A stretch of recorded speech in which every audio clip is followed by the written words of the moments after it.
It was February 2021, a normal day for everyone else, but not for a small water treatment facility in Oldsmar, Florida. The facility's operator was sitting in front of the computer, monitoring the city's water system. Nothing seemed unusual, as it should. The plant had been running smoothly for years. But then something unusual happened that left the operator completely off guard. The mouse cursor started moving on its own. The operator froze for a moment. In a control room, unexpected movements are rare. Every action on the screen usually has a clear source. A click, a command, a logged user. But this movement had none of those. The cursor moved deliberately across the interface. It opened system panels. It hovered over chemical controls. It did not move randomly, as if someone were experimenting. It moved with purpose. Inside a water treatment facility, most shifts are quiet and predictable. Operators monitor pressure levels, flow rates, and chemical balances. It is routine work built on stability. This was not routine. Within seconds, the operator realized this was not a glitch. Someone else was inside the system. At first, he thought maybe a colleague had remotely logged in. The system allowed remote access for workers. It was not uncommon, but within seconds, he realized someone had taken control. The person controlling the screen was not just reviewing the chemical dosing controls. Instead, he was increasing the chemical levels in the water supply. The level of sodium hydroxide in the water supply was raised from around 100 parts per million to 11,100 parts per million. That is more than 100 times the normal level. Sodium hydroxide, also known as lye, is used in small amounts to control water acidity. In safe amounts, it is not harmful. But in high concentrations, it can cause serious damage. It can burn skin, it can damage internal organs, it can be life-threatening. The dosage being entered was far beyond safe operational limits. If water at that concentration had entered the distribution system, the damage would not have been immediate or explosive. It would have moved quietly, through pipes and into homes. Residents might have noticed a strange taste, skin irritation, burning sensations. Hospitals could have seen unexplained symptoms before anyone connected the source. Water treatment systems operate in stages with checks and balances designed to catch abnormalities. But those safeguards depend on operators noticing changes in time. In this case, timing was everything. The operator immediately took control back and reversed the change. If he had stepped away for even a short time, the consequences could have been catastrophic. This was not a typical cyber attack. This was a direct attempt to weaponize infrastructure. This was someone attempting to interfere with the water supply of an entire city. Oldsmar is not a major city. It has a population of around 15,000 people. Across the United States, thousands of small water utilities operate in similar conditions. Many serve rural towns or suburban communities. Unlike major metropolitan systems, these facilities often function with limited cybersecurity budgets and minimal dedicated IT staff. Over the years, industrial control systems evolved. Manual valves became digital interfaces. Physical switches became software dashboards. Remote access became convenient, especially during the pandemic. But many of these systems were never originally designed to withstand modern cyber threats. They were built for operational reliability, not internet exposure. Oldsmar was not unique in its setup. That was what made the incident more concerning. It is quiet and residential. Most people had no idea how close they had come to a potential disaster. The water treatment plant was not heavily secured. Like many local utilities across the United States, it relied on digital systems to manage operations. These systems controlled chemical levels, pumps, and water flow. Operators monitored everything through software. To facilitate remote work, the plant utilized a program called Team Viewer. It allowed authorized staff to log in from outside the facility. This became common during the pandemic, when remote access was necessary.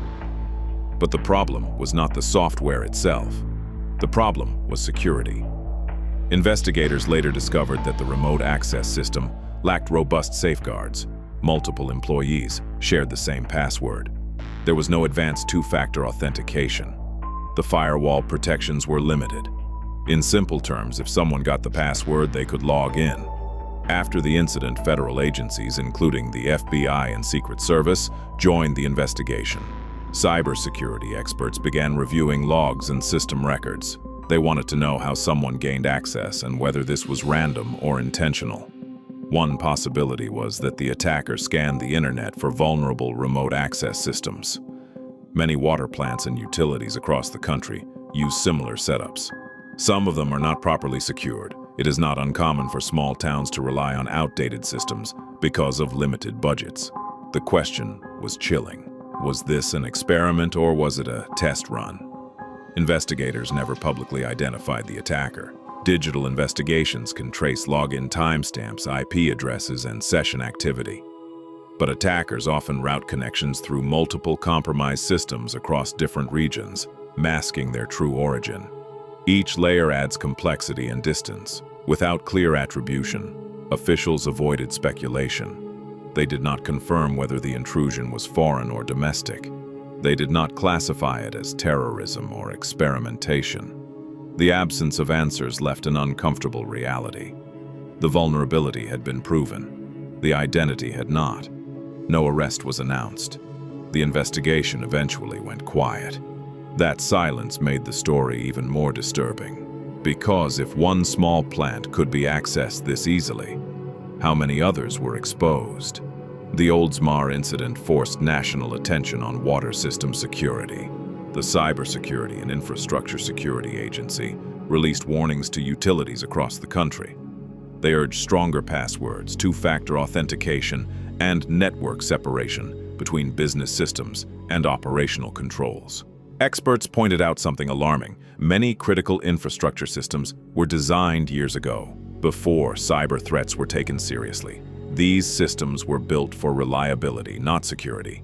Once connected to the internet, they became vulnerable. In this case, the quick reaction of a single employee prevented harm. The water treatment process also includes multiple safety checks. Even if chemical levels were changed, alarms would likely have triggered before dangerous water reached homes. But that does not reduce the seriousness of what happened. Someone tried to control a city's water supply through a computer screen. That is not science fiction. That is modern infrastructure. The story also exposed a larger issue. Cyber attacks are no longer only about stealing money or data. They are about real-world impact. Hospitals, power grids, pipelines, and water systems all rely on digital control systems. If those systems are weak, the consequences move beyond financial loss. In interviews after the event, local officials admitted that their system had weaknesses. They updated passwords. They removed shared credentials. They improved remote access security. But many experts asked a deeper question. Why were these protections not already in place? Across the United States, there are thousands of small water treatment facilities. Many operate with small budgets and limited IT staff. Cybersecurity upgrades often come after incidents, not before. The Oldsmar case became a warning. It showed how a simple remote login could turn into a public safety threat. It showed how human awareness still matters. The operator noticed something unusual. He did not ignore it. He acted quickly. Without that moment of attention, this story might have had a very different ending. Even today, the attacker remains unknown. There are theories. Some believe it may have been a random hacker testing access. Others suspect it could have been someone with knowledge of the system.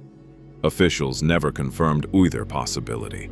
That uncertainty is unsettling, because it means the method still exists. The Oldsmar incident was not dramatic in appearance. There were no explosions, no sirens, no public panic.